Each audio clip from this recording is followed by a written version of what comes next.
ఇంకా రానున్న 1-2 సంవత్సరాల్లో కూడా పూర్తిగా దీని మీద ఒక అవగాహన వచ్చే అవకాశం ఉందండి. ఓకే అండి, థ్యాంక్స్ ఫర్ కాలింగ్. సార్ మనం ఇందాక మాట్లాడుకుంటున్నాం హరిత విప్లవం ప్రభావం ఎంతవరకు చూపింది సేంద్రీయ వ్యవసాయం మీద అని. అయితే మన రసాయనిక ఎరువులు ఎక్కువగా వాడడం వలన నేల వాటి స్వభావాన్ని కోల్పోయింది అని చెప్పారు. అసలు ఇప్పుడు సేంద్రీయ వ్యవసాయం వలన మనం సుస్థిర వ్యవసాయాన్ని సాధించవచ్చా?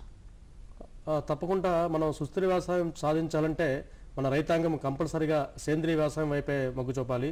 సుస్థిర వ్యవసాయం అంటే ఏంటంటే మన తరతరాలకి మనకు ఈ సహజ వనరులు ముఖ్యంగా నేల, నీరు, గాలి అలాగే మన చుట్టూ ఉన్న ప్రకృతి యొక్క వనరుల్ని మనం మిగతా తరాలకు ఇవ్వాలంటే మనం తప్పనిసరిగా రైతాంగము ఈ సేంద్రీయ వ్యవసాయం వైపు మొగ్గు చూపాలి. ఎందుకంటే మనం ఇందాక చెప్పినట్టు మనం ఈ విపరీతమైన రసాయనిక మందులు వాడడం వల్ల అన్ని రకాల సహజ వనరులు ఈ కాలుష్యంకు లోనవడం, అలాగే నేల, నీరు, గాలి, అలాగే మన పోషకాలు, అలాగే పంటల కాలుష్యము ఇవన్నీ అవడం వల్ల మనం సుస్థిరత అనే ఒక వ్యవసాయం పద్ధతులు కూడా మనం ముందుకు తీసుకెళ్లాలండి. అది కేవలము సేంద్రీయ వ్యవసాయం వల్లనే ఆ సుస్థిర వ్యవసాయం సాగుతుంది. సుస్థిరం అంటే దిగుబడులు కూడా మనం కాపాడుకుంటూ ఆ దిగుబడులతో పాటు ఆహార ఉత్పత్తులు అలాగే ఆహార నాణ్యత కూడా కాపాడుకుని తప్పనిసరిగా భావితరాలకు మనం మంచి సహజ వనరుల్ని మనం వదులుకోవాలంటే సేంద్రీయ వ్యవసాయం వైపే మన రైతాంగము మళ్లించవలసిన అవసరం ఎంతైనా ఉందండి. ఓకే సార్, అసలు ఈ సేంద్రీయ వ్యవసాయం ఆవశ్యకత ఎంతవరకు ఉంది ప్రస్తుత పరిస్థితుల్లో? ఈ పరిస్థితుల్లో సేంద్రీయ వ్యవసాయ ఆవశ్యకత గురించి మాత్రం తెలియజేయండి సార్. ఈ ప్రస్తుత పరిస్థితుల్లో సేంద్రీయ ఆవశ్యకత చాలా ఉందండి. ఎందుకంటే గత దశాబ్దం నుంచి ఈ రైతు సోదరులు ఎక్కువగా ఈ రసాయనిక ఎరువులు వాడడం వల్ల అలాగే చీడపీడలు నివారించడం కొరకు, కలుపులు నివారించే కొరకు విపరీతమైన పెట్టుబడులు కూడా పెట్టడం కూడా జరిగింది. అలాగే ఈ సహజపరమైన పద్ధతులు ఎన్నో ఉన్నప్పటికీ రైతాంగము మనం ఈ రసాయనిక సేంద్రీయ వ్యవసాయం ఆవశ్యకత గురించి మనం తర్వాత మాట్లాడుకుందాం. కాలర్ రెడీగా ఉన్నారు, మాట్లాడదాం. Hello, okay sir, call cut అయిపోయినట్లుంది, మనం మాట్లాడుకుందాం ఈ ఆవశ్యకత గురించి. అదేనండి, ఇప్పుడు సేంద్రీయ వ్యవసాయం యొక్క ఆవశ్యకత ఏంటంటే ఈ సహజ వనరులు ముఖ్యంగా ఈ నేల, నీరు, గాలి ఈ వనరులను కాపాడుకుంటూ మనం సేంద్రీయ వైపు ద్వారా వ్యవసాయం చేసుకుంటూ మనం పండిస్తున్న అన్ని పంటల్లో కూడా మనం ఆరోగ్యమైన పంటని పండించాలనే ఉద్దేశమే ఈ సేంద్రీయ వ్యవసాయం యొక్క మంచి ఉద్దేశం అండి. రైతు సోదరులు సేంద్రీయ వ్యవసాయం ద్వారా కూడా ఎన్నో సాగులో కూడా చాలా మంచి విధానాలు వచ్చాయి. మనము రసాయనిక ఎరువులు కూడా కొంచెము తగ్గించుకొని అలాగా ప్రతి సంవత్సరము తగ్గించుకొని సేంద్రీయం వైపు ఉన్న విధానాలు కానీ మళ్లించుకుంటే కొంతకాలానికి మనం కంప్లీట్గా మన రాష్ట్రం కానీ లేకపోతే మన భారతదేశం కానీ సేంద్రీయ వైపు వెళ్తే మనం భావితరాలకి ఈ సుస్థిరత అనే ఒక నినాదంతో ఈ సేంద్రీయ వ్యవసాయము తప్పనిసరిగా మనకి సహాయపడుతుందని అనుకున్నాము. ఓకే సార్, కాలర్ రెడీగా ఉన్నారు, మాట్లాడదాం. హలో, నమస్కారం అండి, మీ పేరు? ఏ ఊరు నుంచి మాట్లాడుతున్నారండి? ఓకే సార్, మనతో సార్ ఉన్నారు, వారికి మీ ప్రశ్న ఏంటో చెప్పండి, అడగండి సార్.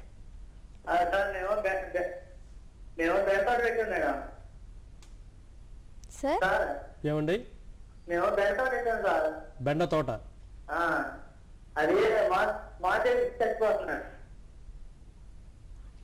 ఏమవుతుంది సార్? బెండ తోట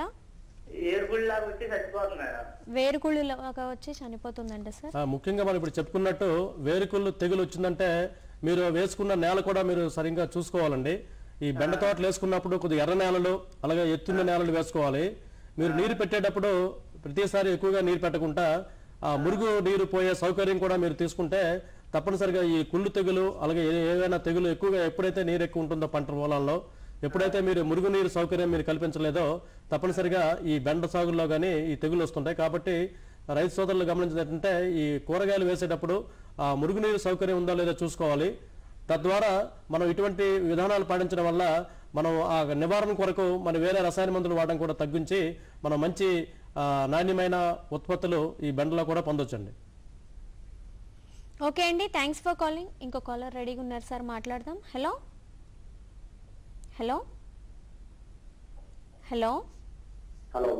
నమస్కారం అండి, మీ పేరు? Hello madam. నమస్కారం అండి, మీ పేరు? మా పేరు శ్రీనివాస్ మేడం. ఏ ఊరు నుంచి మాట్లాడుతున్నారు సార్? మంతలి నుండి మేడం. ఓకే అండి మనతో సార్ ఉన్నారు, వారికి మీ ప్రశ్న ఏంటో చెప్పండి. అడగండి సార్. అడగండి సార్. శ్రీనివాస్ గారు సార్ ఉన్నారు, సార్ని అడగండి మీ ప్రశ్న ఏంటో. మేడం చెప్తా ఉన్నా మేడం. మేము 1010 రకం వేసాం మేడం. ఇప్పుడు ఏం వేశారు సార్?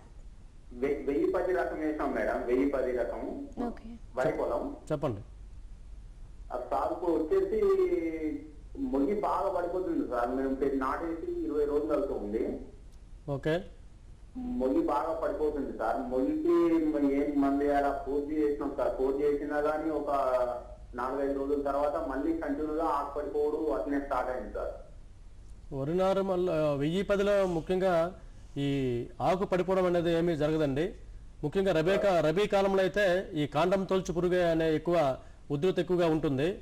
కాకపోతే మీరు ముఖ్యంగా ఈ వరి పొలాల్లో ఈ బాటలు కాలి బాటలు తీసుకోవడం లేదా చూడండి, కాలి బాటలు తీసుకోండి.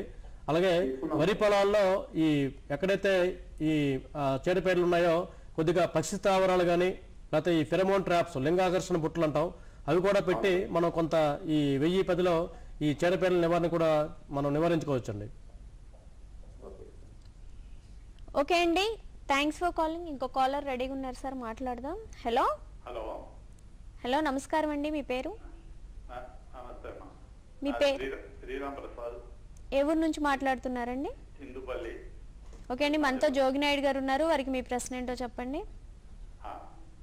అడగండి సార్. జోగినాయుడు గారు నమస్తే అండి. నమస్కారం అండి. నేను 4 సంవత్సరాల నుంచి సేంద్రీయ వ్యవసాయం, అదే ప్రకృతి వ్యవసాయం చేస్తున్నా. మంచిదండి. అయితే ఏంటంటే వరి మినుము మాకు, ఆ మినుములో మాకు బూడి తెగులు ఆగట్లేదండి. మెయిన్ అది ఒక్కటే సమస్య. ఇప్పుడు ప్రకృతి వ్యవసాయం మీరు ఎప్పటి నుంచో చేస్తున్నారు కాబట్టి బూడు తెగులు అనేది మనకి ఎక్కువగా వరి అయిపోయిన తర్వాత మనము మినుములు నవంబర్ డిసెంబర్లో వేస్తాం కాబట్టి ఎక్కువగా చలి ఉండడం వల్ల మనకి ఈ బూడు తెగులు వచ్చే అవకాశం ఎక్కువ ఉందండి.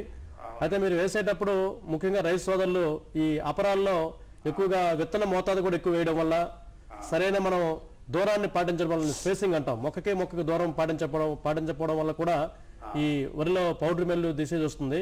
కాబట్టి మన రసాయనాలు వాడకుండా ఇటు తెగులు రాకుండా అంటే ఏం చేయాలంటే మనం తగిన మోతాదుని అలాగే తగిన తేమలో అలాగే తగిన సీజన్లో మనము ఈ మినుము పంట కానీ వేసుకుంటే మనము ఈ బూడు తెగులు కోసం వేరేగా మన పెట్టుబడి పెట్టడం కూడా తగ్గుతుందండి.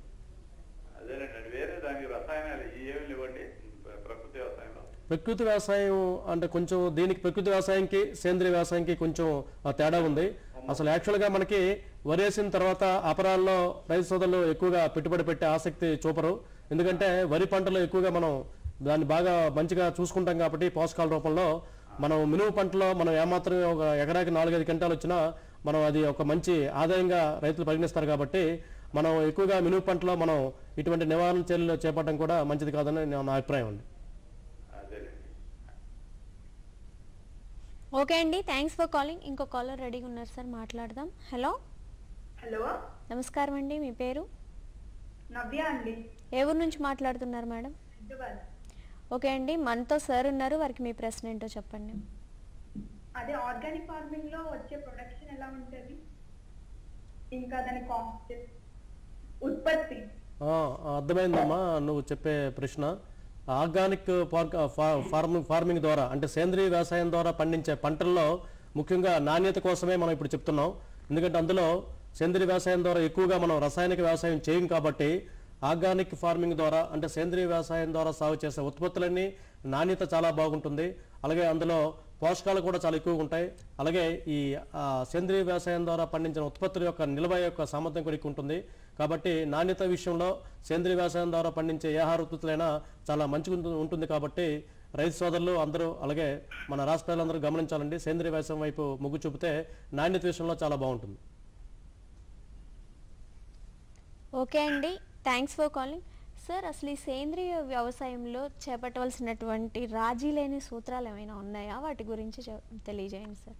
ఈ రాజీ లేని సూత్రాలంటే అంటే పెట్టుబడి లేని సూత్రాలండి.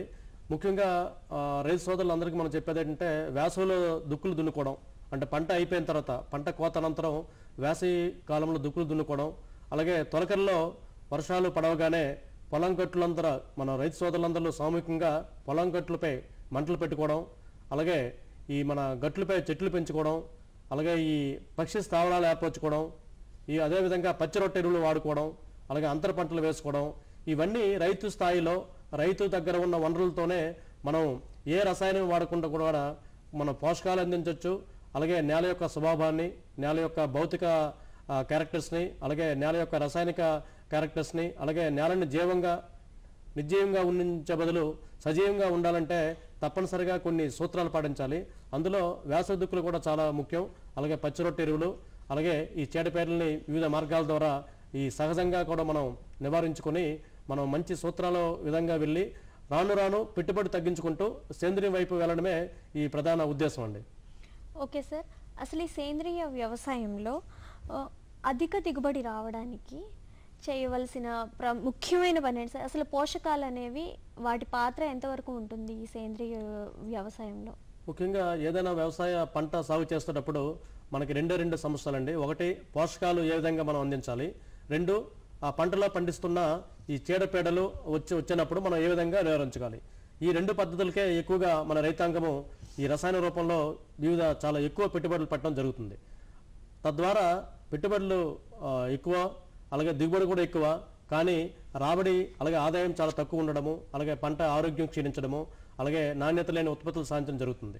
అయితే సేంద్రీయ వ్యవసాయం ద్వారా కూడా ఒకేసారి మనం ఈ సేంద్రీయ పద్ధతులు పాటించుకుంటా, ముఖ్యంగా రసాయన ఎరువులు వాడిన రైతులు కొద్దిగా మెల్లగా ఒక సంవత్సరం ఒక 50% తగ్గించుకొని, అలాగే నెక్స్ట్ సంవత్సరం అదే పంటలో 25% తగ్గించుకొని, దానికి బదులుగా ఈ సేంద్రీయ పదార్థాలు కానీ వాడుకుంటే తప్పనిసరిగా మనం సేంద్రీయ వ్యవసాయ విధానంలో కూడా రాను రాను ఒక 5 సంవత్సరాలు అయిన తర్వాత మనం పూర్తిగా ఆ పంట పొలాలు సేంద్రీయ విధానంగా మార్చుకోవాల్సి వచ్చి ఆ అధిక దిగుబడులు వస్తూ ఈ నేల ఆరోగ్యాన్ని కాపాడే అవకాశం ఉందండి. ఓకే సార్, కాలర్ రెడీగా ఉన్నారు, మాట్లాడదాం. హలో హలో, నమస్కారం సార్. నమస్కారం అండి, మీ పేరు? నా పేరు సాయి కృష్ణ. ఏ ఊరు నుంచి మాట్లాడుతున్నారండి? మాది నగరూరు అండి. ఓకే అండి, మనతో సార్ ఉన్నారు, వారికి మీ ప్రశ్న ఏంటో చెప్పండి. సాయి కృష్ణ గారు అడగండి. సార్ నేను ఒక యువరైతుని. ఏమండి సాయి కృష్ణ గారు చెప్పండి. సార్ ఇప్పుడు నేను మొక్కజొన్న సాగు చేస్తున్నాను సార్. ఓకే, దానికి సేంద్రీయ పద్ధతిలో ఏ ఎరువులు వేస్తే మేలని అడుగుతున్నాను సార్. సాధారణంగా మొక్కజొన్న సాగు చేసే రైతాంగం గుర్తుంటే మనం మిగతా పంటల కంటే, అంటే వరి కానీ అపరాలు కానీ ఈ మిగతా అలాగే చిరుధాన్యాల పంటల కంటే ఈ మొక్కజొన్న సాగులో పోషకాల యొక్క తీసుకునే శక్తి చాలా ఎక్కువ ఉంటుంది. దానికి బదులుగా మనం ఎకరాకి కనీసం 150 నుంచి 200 కేజీలు కూడా మనం రైతాంగము ఈ యూరియా రూపంలో వాడటం జరుగుతుంది. తద్వారా ఎందుకంటే మొక్కజొన్నకి అది C4 ప్లాంట్ కేటగిరీగా మనం కేటాయించడం జరిగింది కాబట్టి దానిలో ఎక్కువ సామర్థ్యం ఉంది, అందుకే ఎక్కువ పోషకాలు తీసుకుంటుంది. అటువంటిప్పుడు మనం ఏం చేయాలంటే మన మొక్కజొన్న దున్నేటప్పుడే దుక్కులోనే ఫార్మియార్డ్ మన్యూర్ అంటే కంపోస్ట్ కానీ, అలాగే మన వానపాముడు ఎరువు కానీ మనం మనకు 50% వరకు తగ్గించుకొని ప్రతి 25 రోజులకి మన యూరియా పొటాష్తో పాటు అది కొంచెం తగ్గించుకుంటూ వానపాముడు ఎరువు కానీ, అలాగే వేప పిండి కానీ ఈ విధంగా మన పోషకాలు కానీ అందించుకుంటే తప్పనిసరిగా మొక్కజొన్న యొక్క పోషకాలను కూడా మనం అందించడానికి వీలవుతుందండి. అంటే ఇప్పుడు నేను చెప్పండి. నేను ఏం చేశానంటే ఇప్పుడు మన గోమూత్రం ఉంది సార్. ఏంటండి? గోమూత్రం సార్. ఓకే, దానికి ప్లస్ నేను కొద్దిగా పిండి సార్, ఇప్పుడు శనగ పిండి కానీ ఇలా పిండి తీసుకొని దాంట్లో 1 లీటర్ పాలు పోసి కలుపుతున్నాను సార్. ఓకే, బెటర్మెంట్ ఏం పెద్దగా కనిపించలేదు సార్ నాకు. మీకు బెటర్మెంట్ కనిపించదండి. ఇందాక నేను చెప్పినట్టు ఈ గోమూత్రము, అలాగే జీవామృతము, అలాగే ఘనజీవామృతము ఏదైతే ప్రకృతి వ్యవసాయ విధానాలు ఉన్నాయో ఒక పక్క అందులో పోషకాల శాతం చాలా తక్కువ అండి. మన మిగతా పోషకాలు లెక్కేసుకుంటే ఒక పక్క పోషకాల యొక్క పర్సంటేజ్ 1-2% ఉంటుంది. అదే మిగతా దేనిలో అయితే కనీసం 5 నుంచి 6% ఉంటుంది ఒకవైపు. రెండో వైపు ఏంటంటే ఇందాక మనం చెప్పుకున్నట్టు మొక్కజొన్న ఎక్కువ పోషకాలు మొక్కజొన్నకి చాలా అవసరం. సో ఈ రెండు విధానం వల్ల మీ ప్రకృతి పరంగా అయితే మాత్రం ఈ మొక్కజొన్నలో దిగుబడులు తగ్గే అవకాశం చాలా ఎక్కువ ఉంది. ఎందుకంటే మా ప్రాంతీయ వ్యవసాయ పరిశోధనా స్థానంలో ఈ ప్రకృతి వ్యవసాయం మీద గత 2 సంవత్సరాల నుంచి మన రాష్ట్రం మొత్తం మీద ఆచార్య ఎన్జీ రంగా వ్యవసాయ విశ్వవిద్యాలయం వారు పలు పంటలపై మన పరిశోధన చేయడం జరుగుతుందండి. ఈ ప్రాథమిక విషయాలు చూస్తుంటే ముందు దిగుబడులు విపరీతంగా తగ్గుతున్నాయి కేవలం ప్రకృతి వ్యవసాయం వల్ల. ఎందుకంటే మేము గమనించింది ఏంటంటే ఓన్లీ పోషకాల యొక్క శాతము, అలాగే ముఖ్యంగా మొక్కజొన్నకైతే ఇప్పుడు ప్రకృతి వ్యవసాయము ఈ చిరుధాన్యాలు కానీ తక్కువ మోతాదులో పోషకాలు అందించిన పంటలకైతే కొంత పర్వాలేదు, కానీ మొక్కజొన్న విషయానికి వస్తే మాత్రం, ఎందుకంటే మా పరిశోధనా స్థానంలోనే పరిశోధనలు ముమ్మరంగా సాగుతున్నాయి, కనీసం 50% వరకు దిగుబడులు తగ్గే అవకాశం ఉందండి మీరు గోమూత్రం వేయడం వల్ల, ఓన్లీ మొక్కజొన్నకైతే. అప్పుడు మీరు అటువంటి వేస్తూ సేంద్రీయ పరంగా కూడా కొన్ని FIM కానీ, లేకపోతే వానపాముల ఎరువు కానీ, లేకపోతే కంపోస్ట్ కానీ, లేకపోతే గోబర్ ప్లాంట్ ఎరువు కానీ, లేకపోతే కోళ్ళ ఎరువు కానీ, ఆ విధంగా మనం పోషకాల శాతాన్ని పెంచాలండి ముఖ్యంగా. ఎందుకంటే మొక్కజొన్న అన్ని పంటల కంటే మొక్కజొన్న, చెరుకు నాకు తెలిసి ప్రకృతి వ్యవసాయ విధానంలో సాగు చేస్తే తప్పనిసరిగా దిగుబడులు తగ్గే అవకాశం ఉంది. దానికి మనం ప్రత్యేకంగా చెప్పేదే సేంద్రీయ వ్యవసాయం. ఓకే అండి, థ్యాంక్స్ ఫర్ కాలింగ్. సార్, అసలు ఈ సేంద్రీయ వ్యవసాయంలో చీడపీడల్ని ఏ విధంగా నియంత్రించుకోవచ్చు, దాని గురించి వివరించండి సార్. ఇందాక మనం అనుకున్నట్టు 2 సమస్యలు మనం రసాయనంగా ఎక్కువ వాడేది. ఒకటి పోషకాల రూపంలో రసాయనాలు వాడుతున్నారు, రెండోది ఏంటంటే చీడపీడల నివారణించి కొరకు పంట వేసినప్పటి నుంచి పంట కోత వరకు రైతు సోదరులు విపరీతమైన పురుగు మందులు రకరకాల రూపంలో వేయడం జరుగుతుంది. ఎప్పుడైతే అది మనము విరమించుకోవడానికి సేంద్రియ విధానం ద్వారా మనం ఎన్నో పురుగుల్ని, ఈ రసం పీల్చే పురుగులు, అలాగే ఎఫిడ్స్ కానీ, ఈ పొగాకులెద్దు పురుగు కానీ, కాండం తొలచు పురుగు కానీ, అలాగే ఈ రసం పీల్చే పురుగులు, ఎన్ని రకాల పురుగులైనా సరే వివిధ పంటల్లో మనం సేంద్రియ విధానాలు కూడా ఉన్నాయండి. అదే ముఖ్యంగా మనం ఇందా చెప్పినట్టు పొలం గట్లపై మంటలు పెట్టుకోవడం, అలాగే లింగాకర్షణ బొట్టలు వేసుకోవడం, అలాగే ఈ కాలిబాటలు కూడా వరిలో మనం వేసుకోవడం కూడా ఈ సేంద్రియ విధానం. సార్ మాట్లాడదాం. హలో హలో, నమస్కారం అండి, మీ పేరు? మా పేరు మందీప్ అండి, పాల్గొండ నుండి ఫోన్ చేస్తున్నాం. ఓకే అండి, సార్ మనతో ఉన్నారు, వారికి మీ ప్రశ్న ఏంటో చెప్పండి. అంటే మాకు మినుగులు పెద్ద టైం అప్పుడు అయిపోతాయి సార్. ఇప్పుడు ఇంకా ఏ పంట వేసుకోరు ఇప్పుడు టైం అప్పుడు? మనదీపు ఇప్పుడు మినుము పెసర ఆల్మోస్ట్ రైతాంగం అంతా పంట కోత అయిపోయింది. ఇప్పుడు నువ్వులు కానీ వేసుకోవచ్చు, లేకపోతే మొక్కజొన్న అంటే పొలం అంతా బాగా దున్నుకొని లోతట్టు ప్రాంతాలు కానీ, లేకపోతే కొంచెం మురిగిపోయే సౌకర్యం కానీ ఉంటే ఇప్పుడు రైతు సోదరులందరూ మొక్కజొన్న కానీ, లేకపోతే నువ్వులు కానీ, లేకపోతే మనం సమ్మర్ పెసర అంటాం అంటే వేసవి పెసర, ఈ 3 పంటలు కూడా మీరు విత్తనం సేకరించుకొని ఈ మొక్కజొన్న కానీ, లేకపోతే వేసవి పెసర కానీ, నువ్వులు కానీ వేసుకునే అవకాశం ఉందండి. ఓకే అండి, థ్యాంక్స్ ఫర్ కాలింగ్. సార్, ఇప్పుడు చిన్న బ్రేక్ తీసుకుందాం. పసిడి పంటలో ఫోన్ ఇన్ లైవ్ కార్యక్రమంలో స్వల్ప విరామం. ఈ కార్యక్రమంలో ఈ భాగాన్ని మీకు సమర్పిస్తున్నవారు ఫినోలెక్స్ పైప్స్. జీవితం ఆగుతూ నడవదు, జీవితం సాగిపోదు, జీవితం ప్రవహిస్తుంది. ఓసారి అరచేతిలో అయితే మరోసారి పొలాలలో. జీవితం ఓసారి పెదవులను తాకితే మరోసారి శరీరాన్ని. జీవితం ఎప్పుడు నడిచినా ముందుకు సాగుతూనే ఉంటుంది.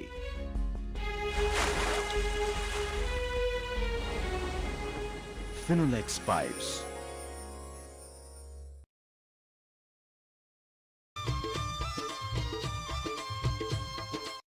నాతో పాటు చెప్పు. A B. అరే వెర్రివాడ, పిల్లాడికి ఏబిసీలు నేర్పిస్తున్నావు. నీకు పనికొచ్చే ఏబిసీలు నువ్వెప్పుడు నేర్చుకుంటావు? ఈ ప్రకటన చూడు. వ్యవసాయ శాస్త్రం చదువుకున్న యువకుల కోసం భారత ప్రభుత్వపు వ్యవసాయ మంత్రిత్వ శాఖ ఒక పథకాన్ని రూపొందించింది, ఏసీఏబిసి. ఏసీఏబిసి? అవును, ఏసీఏబిసి అనగా agri clinics and agri business centre. దీనిలో వ్యవసాయ శాస్త్రం చదివిన యువకులు ఎంపికైన తర్వాత వారికి ఉచిత ట్రైనింగ్ ఇవ్వబడుతుంది. అంతేకాదు, సొంత వృత్తిని నడపడానికి బ్యాంకు లోన్ కూడా లభిస్తుంది. దానితో పాటు యువకులు తమ ప్రాంతపు రైతుల లాభం కోసం వారికి సేద్యం లేదా వారి వృత్తికి సంబంధించిన లాభదాయకమైన సమాచారాన్ని అందిస్తుంటే వారి లోన్పై 36 నుంచి 44% దాకా సబ్సిడీ కూడా లభిస్తుంది. అయితే నేను నేర్చుకుంటాను, పనికొచ్చే ఏబిసి. శభాష్. రండి, స్వయం ఉపాధి పొందుదాం, పొలాల్లో అత్యంత అభివృద్ధిని సాధిద్దాం.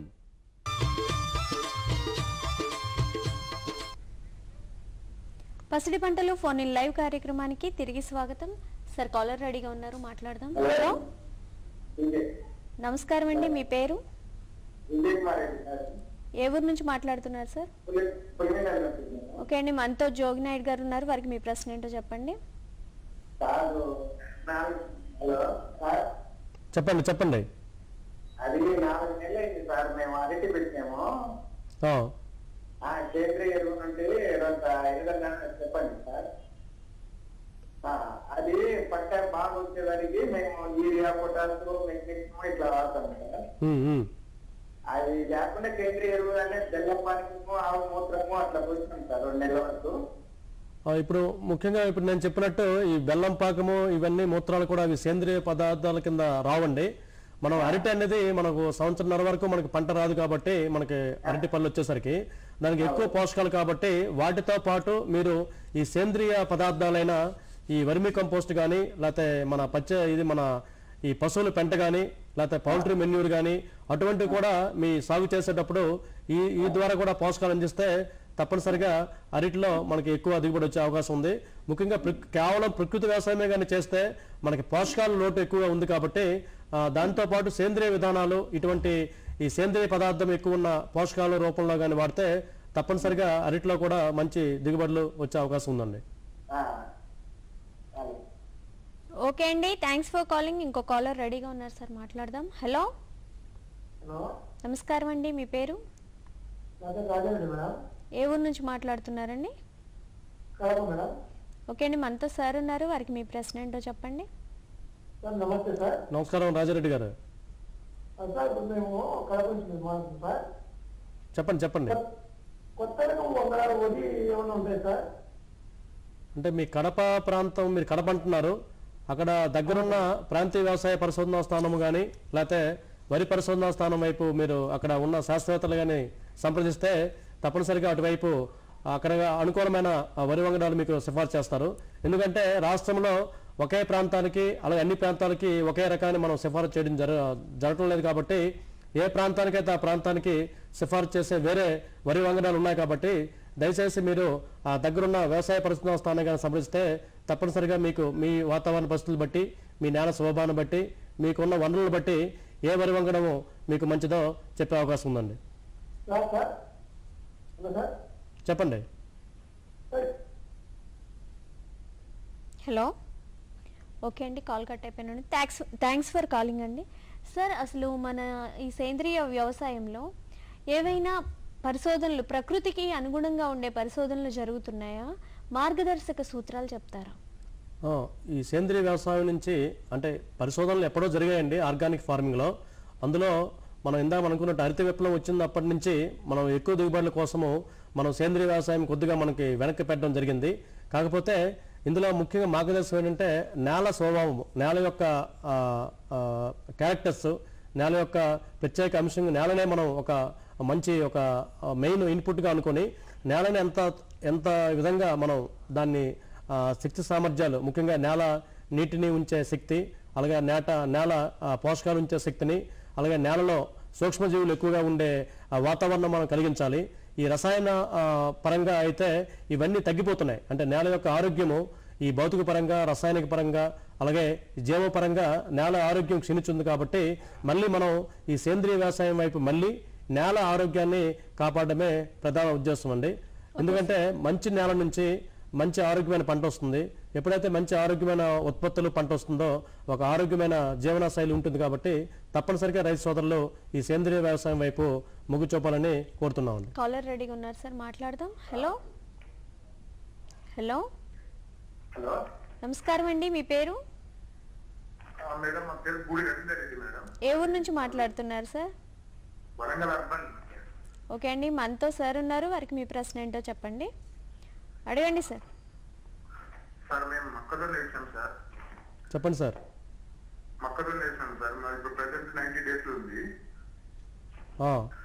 కింద ఆకులు ఎండిపోతున్నాయి సార్, మొత్తం కింద నుంచి పీసు అంటే సార్. లాస్ట్ ఇయర్ కూడా అదే ప్రాబ్లం అయింది, ఇప్పుడు కూడా అదే ప్రాబ్లం వస్తాం సార్. 3 ఎకరాలు వేసినాము. ఇప్పుడు మొక్కజొన్న మీరు వేశారంటున్నారు, మొక్కజొన్న 90 days అయింది అంటున్నారు. ఆకులు ఎండిపోవడానికి రకరకాల కారణాలండి. ఒకటేంటంటే ఎక్కువగా నీరు ఇచ్చినా సరే కింద ఆకులు ఎండిపోయే అవకాశం ఉంది. అయితే మీరు 90 రోజులు పంట అంటున్నారు కాబట్టి నాకు తెలిసి ఈ టైం ఇప్పుడు మొక్కజొన్న 90 రోజులు అంటే మొక్కజొన్న కండెలు అన్ని వచ్చే అవకాశం ఉంది. ఈ టైంకి మొక్కజొన్న కండె కూడా వచ్చేస్తుంది. కాబట్టి 1-2 ఆకులు ఎక్కడెక్కడ మీరు ఎల్లోగా అంటే పసుపు వచ్చినా సరే దిగుబడిలో ఏమీ తేడా ఉండదు. కాబట్టి దాంట్లో మొక్కజొన్న 90 రోజులకి ఇటువంటి సమస్యలు వచ్చినప్పుడు దాన్ని మీరు పెద్దగా పరిగణించి అక్కర్లేదు. దానికోసం మీరు అనవసరంగా పెట్టుబడులు పెట్టుకొని ఈ పురుగు మందులు కానీ ఇంకైనా మందులు కొట్టడం కూడా మంచిది కాదు. 90 రోజులు వచ్చిందంటే ఇంచుమించు, ఎందుకంటే మొక్కజొన్న ఆకులు కనీసం 20 నుంచి 30 వరకు ఆకులు ఉంటాయి.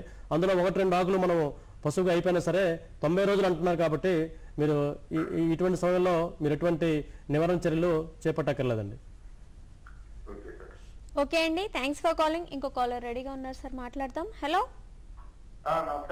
నమస్కారం అండి, మీ పేరు? నా పేరు కోరిచంద్రరావు, గుడ్లో గారు మాది. ఓకే అండి, మనతో సార్ ఉన్నారు, వారికి మీ ప్రశ్న ఏంటో చెప్పండి. నమస్తే సార్. నమస్కారం అండి. సార్ మాది కృష్ణా జిల్లా గుడ్లోగారండి. ఓకే. మాకు మినుములో సెల్కాటర్ అనేది బాగా ఎక్కువగా పెరిగిపోతుంది సంవత్సరం. ఏంటండి అది? సెల్కాటర్ అండి, మైక్రోకోమియా. Okay, canker.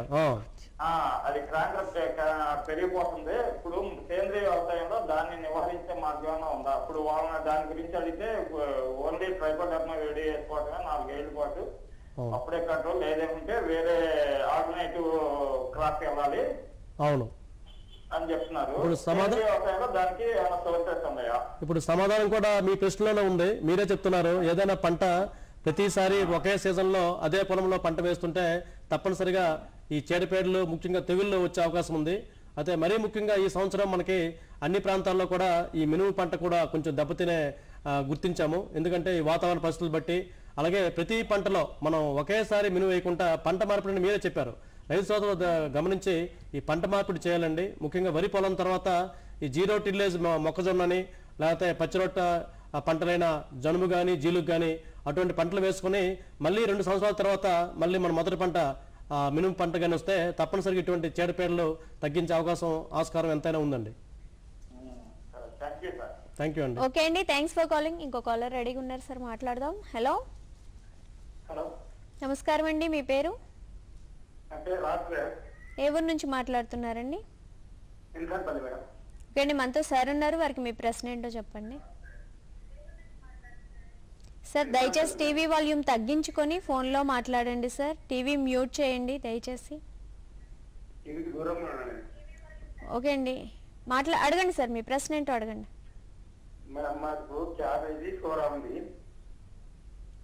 ఏంటి సార్? క్యాబేజీ, సోర, టమాటా. క్యాబేజీ, సొర, సేంద్రియ ఎరువులతోనే పంట చేయాలనుకుంటారు మేడం. క్యాబేజీ, సొర, టమాటా చెప్పండి. ఇవి ఒక 2 నెలలైంది సోర వేసి. మీ ప్రశ్న కొంచెం క్లారిటీ లేదండి, మీరు క్లియర్ గా మాట్లాడండి. హలో, చెప్పండి సార్. చెప్పండి సార్, మీరు క్యాబేజీ, టమాటా, సొర వేశారు. ఇప్పుడు మీ ప్రశ్న ఏంటి సార్? మీకు ఉన్న సమస్య ఏంటి? సమస్య ఏం లేదు మేడం, ఇది ఇప్పుడు మన చేతి పంట చేయాలి మేడం, నాకు కొంచెం సలహా కావాలి. అవునండి, ముఖ్యంగా ఈ కూరగాయ పంటల్లో ఈ సేంద్రీయ వ్యవసాయ విధానం ఈ మధ్య ఎక్కువగా ఈ సేంద్రీయ వ్యవసాయం ద్వారా పండిస్తున్న కూరగాయలకి మనకు మార్కెట్లో చాలా డిమాండ్ ఎక్కువ ఉందండి. ఎందుకంటే కూరగాయల్లో ఎక్కువగా రైతు సోదరులు ఎక్కువగా పురుగు మందులు వాడతారు. ముఖ్యంగా వంగ కానీ చూసుకోండి, లేదా బెండ కానీ ఇటువంటి పంటల్లో.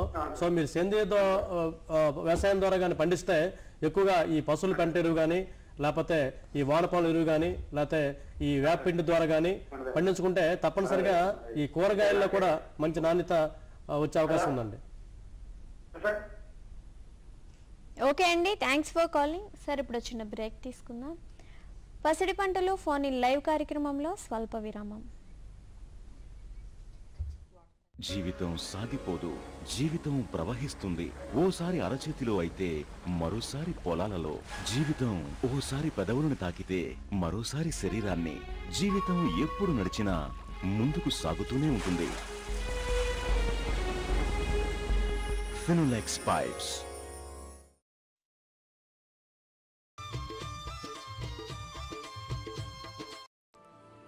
ఈ రోజు వసూలు చేసుకునే వెళ్తాను.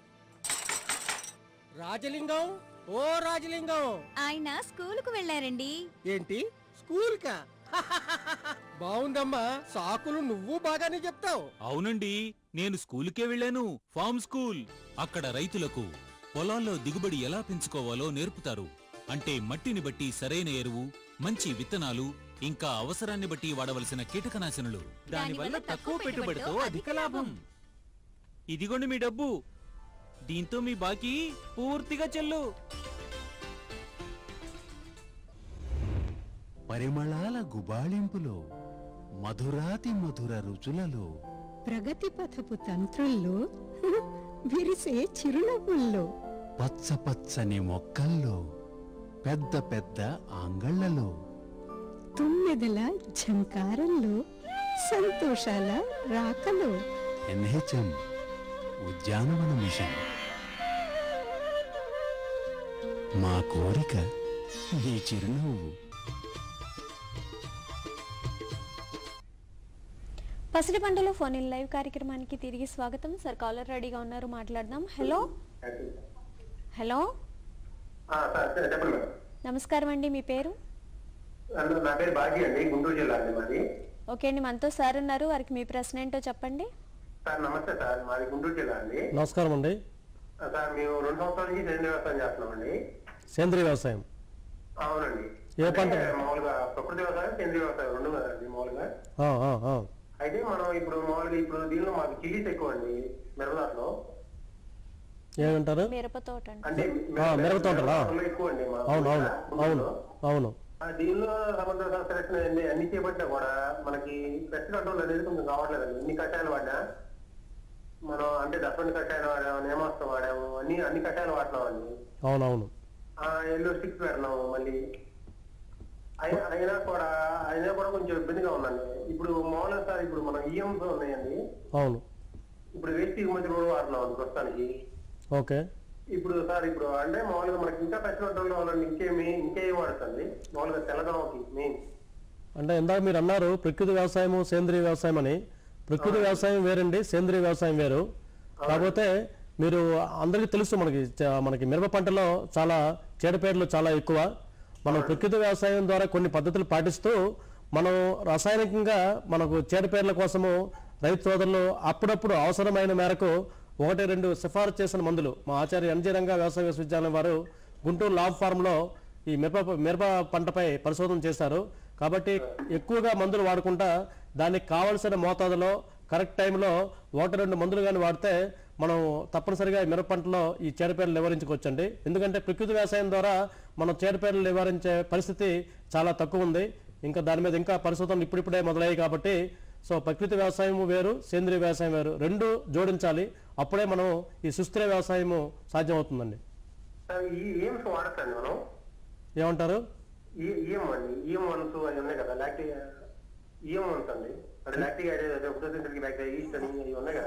అవి నేలలో మనం వాడే కొన్ని సూక్ష్మజీవులు కూడా మనం బయో పెస్టిసైడ్స్ అని, అలాగే బయో ఇన్సెక్టిసైడ్స్ కూడా మనం అంటుంటున్నాం.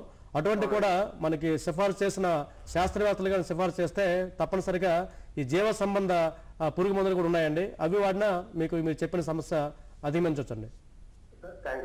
Thank you. ఓకే అండి, థ్యాంక్స్ ఫర్ కాలింగ్. ఇప్పుడు చిన్న బ్రేక్ తీసుకుందాం సార్. పసిడి పంటలు ఫోన్ ఇన్ లైవ్ కార్యక్రమంలో స్వల్ప విరామం. జీవితం ఆగుతూ నడవదు, జీవితం సాగిపోదు, జీవితం ప్రవహిస్తుంది. ఓసారి అరచేతిలో అయితే మరోసారి పొలాలలో. జీవితం ఓసారి పెదవులను తాకితే మరోసారి శరీరాన్ని. జీవితం ఎప్పుడు నడిచినా ముందుకు సాగుతూనే ఉంటుంది.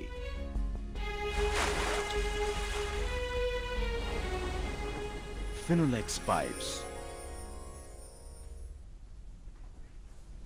పసిడి పంటలో ఫోన్ ఇన్ లైవ్ కార్యక్రమానికి తిరిగి స్వాగతం. సార్ కాలర్ రెడీగా ఉన్నారు, మాట్లాడదాం. హలో హలో నమస్కారం అండి, మీ పేరు? ఏ ఊరు నుంచి మాట్లాడుతున్నారు మేడం? ఓకే అండి, మనతో సార్ ఉన్నారు, వారికి మీ ప్రశ్న ఏంటో చెప్పండి. అంటే మేము కొత్తగా ఊర్లో నల్గొండ డిస్ట్రిక్ట్ లో తోట పెట్టామండి, బత్తాయి తోట. Okay sir. ఓకే అండి. బత్తాయి తోట ఎలా సేంద్రీయ వ్యవసాయ పద్ధతిలో ఏ విధంగా ఏ మందులు కొట్టాలి అంటే మాకు తెలిసిన వాళ్ళని అడిగితే మోనోక్రోటోఫాస్ ఇప్పుడు 15 days అయిందండి పెట్టి, కొంచెం కొడితే పురుగుల మందు పురుగులు తగ్గుతాయి అనేసి చెప్పారు.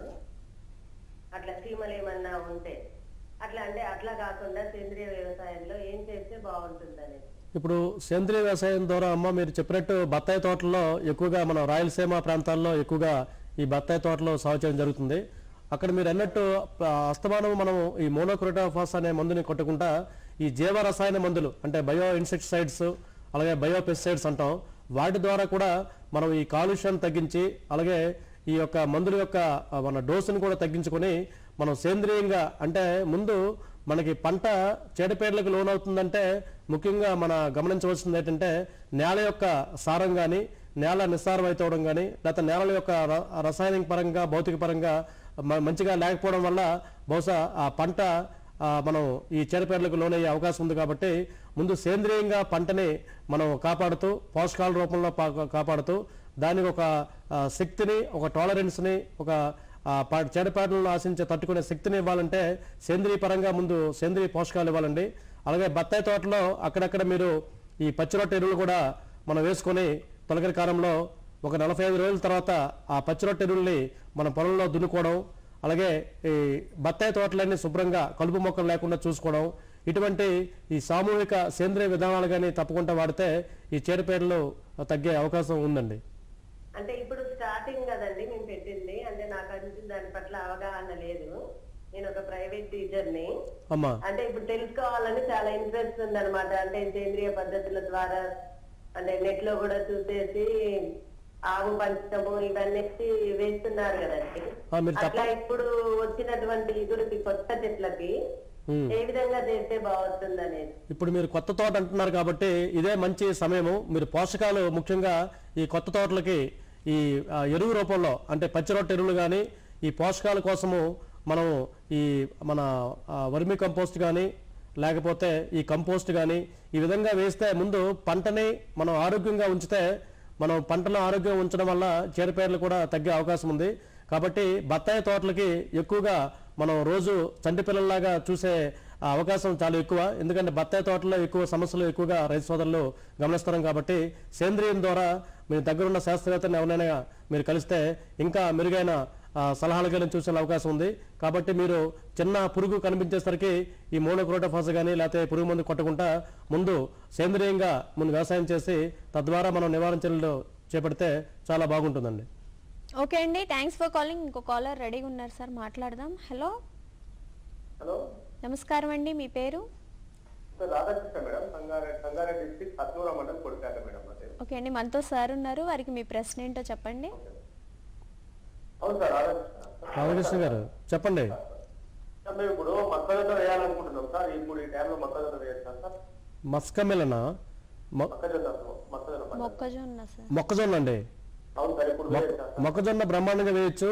మొక్కజొన్న అనే పంట ఏ కాలంలో అయినా ఎప్పుడైనా మనం మొక్కజొన్న వేసుకోవచ్చండి. ఇది కూడా మంచి సరైన సమయము. మీరు మొక్కజొన్న నేలను బాగా దున్నుకొని కొద్దిగా బోధులు చేసుకొని ఒక 60 సెంటీమీటర్ల దూరంలో ఈ మొక్కజొన్న విత్తుకుంటే మీకు మంచి ఆరోగ్యమైన పంట వస్తుంది. తప్పనిసరిగా మీరు మొక్కజొన్న సాగు చేసుకోవచ్చండి. అంటే మీరు పండించే మొక్కజొన్నలో మనకి స్వీట్ కార్న్ అని మధ్య ఎక్కువగా తీపి మొక్కజొన్న అంటాం, ఎక్కువగా బజార్లో ఎక్కువగా డిమాండ్ ఉంది. మీరు అది కానీ తీపి మొక్కజొన్న కానీ వేసుకుంటే మీకు ఎక్కువ ఆదాయం వచ్చే అవకాశం ఉంది. కాబట్టి మీ సాధారణ మొక్కజొన్న కంటే తీపి మొక్కజొన్న మీరు వేసుకుంటే మంచి ఆదాయం వచ్చే అవకాశం ఉందండి. థ్యాంక్ యూ అండి. ఓకే అండి, థ్యాంక్స్ ఫర్ కాలింగ్. సార్, సేంద్రియ వ్యవసాయంలో ఆచరించవలసిన ఆచరణీయ సూచనల గురించి రైతు సోదరులు అడిగే ప్రశ్నలకు చాలా చక్కగా సమాధానాలు చెప్పారు. ధన్యవాదాలు. నమస్కారం. పసిడి పంటలు ఫోన్ ఇన్ లైవ్ కార్యక్రమం ఇంతటితో సమాప్తం. నమస్కారం.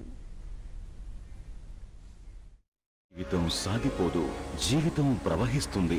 ఓసారి అరచేతిలో అయితే మరోసారి పొలాలలో. జీవితం ఓసారి పెదవులను తాకితే మరోసారి శరీరాన్ని. జీవితం ఎప్పుడు నడిచినా ముందుకు సాగుతూనే ఉంటుంది. ఫినోలెక్స్ పైప్స్. ఈ కార్యక్రమంలో ఈ భాగాన్ని మీకు సమర్పించిన వారు ఫినోలెక్స్ పైప్స్.